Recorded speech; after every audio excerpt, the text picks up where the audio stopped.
பணம்தான் முக்கியம் என்று நினைக்காதீர்கள். பெரிய பெரிய பணக்காரர்களே கடைசியில் சொத்துக்களை எல்லாம் தான தர்மம் செய்துவிட்டு நிம்மதியை தேடி அலைவதை பார்த்திருக்கிறோம் அல்லவா? உங்களுடைய உண்மையான வாழ்க்கை லட்சியத்தை தேடுங்கள்.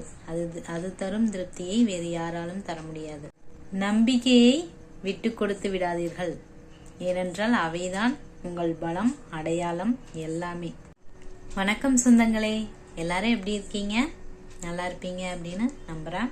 இன்னைக்கு என்ன பதிவு பார்க்க போறேன்னா, நம்பிக்கைகளை மட்டும் விட்டு கொடுத்து விடாதீர்கள் அப்படிங்கறத பத்தி தான் பார்க்க போறோம். இது எதுக்காக அப்படின்னா, எல்லா சூழ்நிலைகளுமே நமக்கு சாதகமா இருக்கிறது இல்ல. அப்படி நம்ம நம்பிக்கை இழக்கிற நேரத்துல இந்த பதிவு உங்களுக்கு கொஞ்சம் யூஸ்ஃபுல்லா இருக்கும் அப்படின்னு நம்புறேங்க. அதுக்காக தான். உங்க திறமைகளை எப்பவும் புதுப்பித்து கொண்டே இருங்கள். ஏன் அப்படின்னா, காலத்துக்கு ஏற்ற மாதிரி நம்ம மாறல அப்படின்னா நம்மள பொழைக்க தெரியாதவங்க அப்படின்னு சொல்லிடுவாங்க. உங்களை சுத்தியும் என்ன நடக்குது அப்படிங்கறத எப்பவும் கூர்ந்து கவனிச்சுட்டே இருங்க. ஏன் அப்படின்னா, காலத்தால நாம பின்னால தள்ளப்பற்றக்கூடாது. அதுக்காகத்தான். இல்லைன்னா இந்த உலகம் நம்மளை விட்டு எங்கேயோ போயிரும். அதுக்காகவும் தான். சில நேரங்கள்ல நாம மாற வேண்டிய கட்டாயமும் ஏற்படும். அதுக்காக நம்மளோட நம்பிக்கைகளை நம்ம எப்பவுமே விட்டு கொடுத்துடக்கூடாது. ஏன்னா அவைதான் நம்மளோட பலமும் அடையாளமும். பணம் தான் முக்கியம் அப்படின்னு எப்பவும் நினைக்காதீங்க. ஏன்னா ஆரம்பத்துல அது நல்லா இருக்கலாம், ஆனா பின்னாடி சலிச்சு போயிடும். பெரிய பெரிய பணக்காரங்களே சொத்துக்களை எல்லாம் தான தர்மம் செஞ்சுட்டு நிம்மதியை தேடி போன கதைகள்லாம் நம்ம நிறைய கேள்விப்பட்டிருக்கிறோம். அவ்வளவு நாள் நம்ம காத்திருக்காம இப்பவே பணத்தை 2ஆம் பட்சமா வச்சுட்டு நம்மளோட உண்மையான வாழ்க்கையோட லட்சியம் என்ன அப்படிங்கறத தேடி கண்டுபிடிங்க.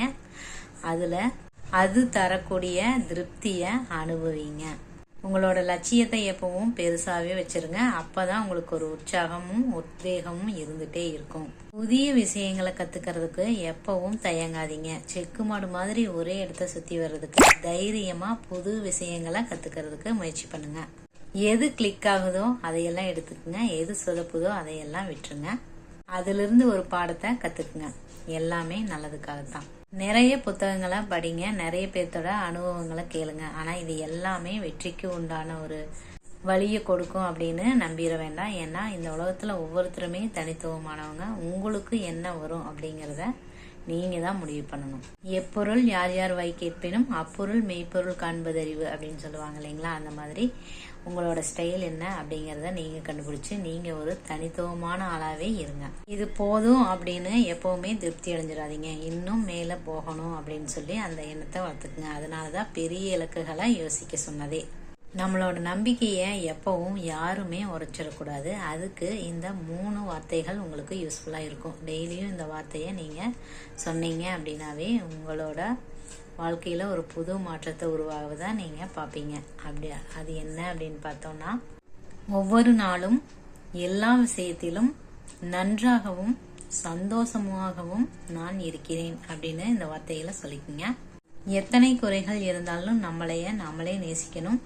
ஓகே ஃப்ரெண்ட்ஸ், எப்போதும் நம்பிக்கையை மட்டும் விட்டு கொடுத்துடாதீங்க. அதுதான் நம்மளோட பலமும் அடையாளமும். இந்த பதிவு உங்களுக்கு யூஸ்ஃபுல்லா இருந்துச்சு அப்படின்னா ஒரு லைக் பண்ணுங்க. யாருக்காவது தேவைப்படும் அப்படின்னு நினைச்சீங்கன்னா ஷேர் பண்ணுங்க. தேங்க்யூ.